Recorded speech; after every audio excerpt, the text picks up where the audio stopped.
So in our last set of slides, we talked about how we map the galaxy. Well, now what we want to do is find out how do we weigh the galaxy, because we want to figure out the mass of it. And so that turns out to be a little more complicated because, again, it's like a star. You cannot take a star and put it on a balance in the lab and weigh it. So how do we weigh the galaxy?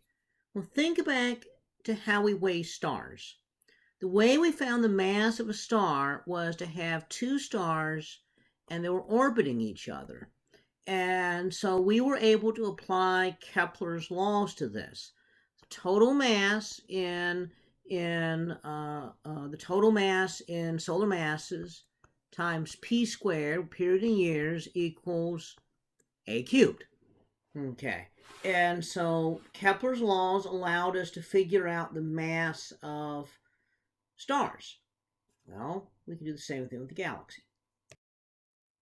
So we know that if we can find stars that are out here orbiting around the rest of the galaxy, then we can figure out how far out the stars are, how long it takes them to go around. Total mass times p squared equals a cubed.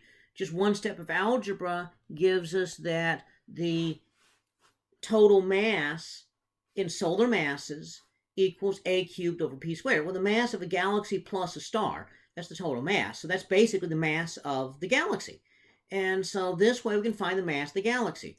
Well, we can actually go one step beyond that, and we can say we can have stars that orbit up close, some that orbit further out, some that orbit even farther out. And then what we can do is we can find out how much mass is in the innermost part of the galaxy, how much mass is in the next part, and then how much mass, out here. And so this will be our strategy then to figure out the mass of the masses there for all the different regimes. Okay, and so one thing we do know is, there's different ways things can rotate. If you imagine a solid object would rotate so that everything takes the same length of time to go around, but that means the ones further out have to go faster. If a galaxy is uniform speed, if everything goes the same speed, then the ones that are further out have farther to go than the ones that are up close, so that means they lag behind. Now, the way the planets work in the solar system is, the farther out they are, they're not just going the same speed, they're actually going slower. They move slower because the farther you are from the sun, the weaker the gravity is. Now, we know that all the mass of the galaxy is not concentrated in the center, so we don't expect that the stars would follow Keplerian orbits like the planets do in the solar system. We don't expect them to rotate all in the same length of time like a solid body, going faster as you go. And as we go further out, we don't really expect them all to be going the same speed. Because the farther out you go, yes, the more mass you go around, but it's not going to be the exact same rate at which you're increasing distance. So we expect something maybe between those two. Well, when we start doing this, we discover that the galaxy's rotation is weird. For the innermost part of the galaxy where the core is, the farther out you are, the faster it goes. This is basically like solid body rotation.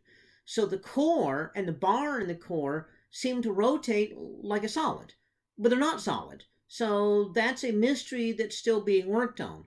And then as you go further out, we expect that, and what we have here is a graph of orbital speed versus distance. We expect this to sort of drop off a little bit, not drop off sharply the way Keplerian orbits are, but drop off a little bit. Instead, it's roughly steady and then maybe even increasing a little bit. Well, that didn't make any sense. The reason this doesn't make any sense is that there is most definitely not enough mass in the galaxy to accomplish this. This would be saying the farther out that you go, the more mass you're getting. Well, we know you're going around a little bit more mass. This is going on a lot more mass.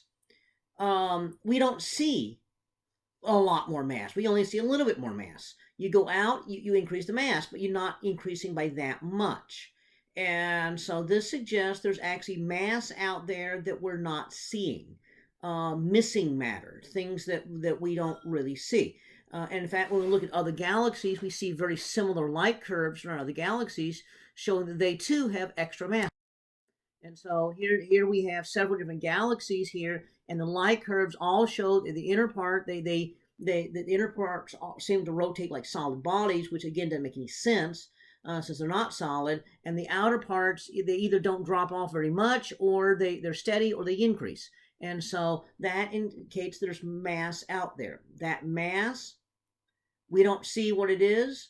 At first, they thought it was unseen things like hydrogen gas, interstellar medium, things of that sort, except that we can detect the interstellar medium's presence by infrared light or by radio waves. So it's not that. So they come up with a term called dark matter. Dark matter is this matter that we know is there because of the way gravity behaves, but we are unable to detect it in any technology that we have. Now, if we can detect it, even if it's not shining, if we can detect it in some fashion with radio waves or infrared light or something, we don't call it dark matter. Instead, we just call it dim matter. It's still not dark. It's still dark. It's still not shining, but it's detectable in some fashion. And so that's our strategy there. And so dim matter is this detectable in some fashion. Okay. Well, by measuring the orbits of the globular clusters and the satellite galaxies and the other things that are out there, what we discover is that dark matter actually makes up the majority of the galaxy's mass. It's between 75 and up to 90% of the mass is actually dark matter. And so galaxies are mostly made of dark matter. We find that the dark matter comprises almost a spherical halo around the galaxy. Well, we already know there's a halo around the galaxy. We know that we've got all these globular clusters and a handful of other stars, not just a handful, a lot of other stars that are out there, little dim stars orbiting, and so that makes a halo, but that's ordinary matter. That's detectable in some fashion. We're finding that the dark matter halo, because there's satellite galaxies that are out even further, and they're detecting mass that's between them and the rest of the galaxy. So we know that, in fact, there's this dark matter halo that extends way farther than the traditional halo.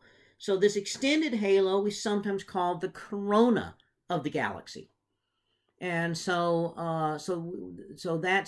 when you look at a galaxy, a spiral galaxy, that little spiral thing that you see is really embedded in a halo of dimmer things that are hard to see, and embedded in this corona of stuff that's even harder or impossible to see. And so we see this dark matter is everywhere out there. Every galaxy we look at turns out to be mostly made of dark matter. So the question, what is dark matter? That's a good question. We don't really know what dark matter is. They had different ideas. At first they thought there were a whole bunch of massive objects, small objects, so the compact objects orbiting in the halo of the galaxy, so we call those machos. They had several studies looking for this. For example, if one of these dim or dark small objects passes, between us and the star of a satellite galaxy, the gravity would bend it. We have this gravitational lensing, and you would see the brightness of that background star arch up and down a little bit, indicating that some dark object was passing in front. So they had several studies looking for dark matter, and what they found was that, in fact, there are a few machos out there, but the machos that are out there only can account for a few percent of the dark matter. So maybe 10% of the dark matter, 15%, not much more than that. So the other possibility is there's some other weakly interacting massive particles, WIMPs. They have mass. They do not interact in any other fashion. They're just particles that don't interact. They do not interact with electromagnetic forces. They do not interact with anything but gravity. There's no known particle that does that. So that makes them very, very difficult to detect if they don't interact with anything by any other means, and those other means are how we actually find things. So dark matter, the leading candidate is it's some kind of weakly interacting massive particle, or maybe more than one type of particle. We're going to talk later on that there's indications there's more than one type of dark matter. There's what we call cool dark matter and hot dark matter, and they're probably made of different things. So one possibility is neutrinos might be part of the dark matter because they almost don't interact with anything. But neutrinos can't interact with, can't explain the whole thing. So there's got to be something else out there that's just weird and exotic. There's no known particle that does what dark matter does. And so there have been many, many, many studies looking for these dark matter particles. So far, none of them have found dark matter. Every now and then you'll hear in the news, that some experiment is launching to study dark matter, and they expect to finally know what dark matter is. And then what you find out is a year or two later, kind of buried somewhere, is a publication that says, well, we didn't actually find anything. News media doesn't report on the negative findings.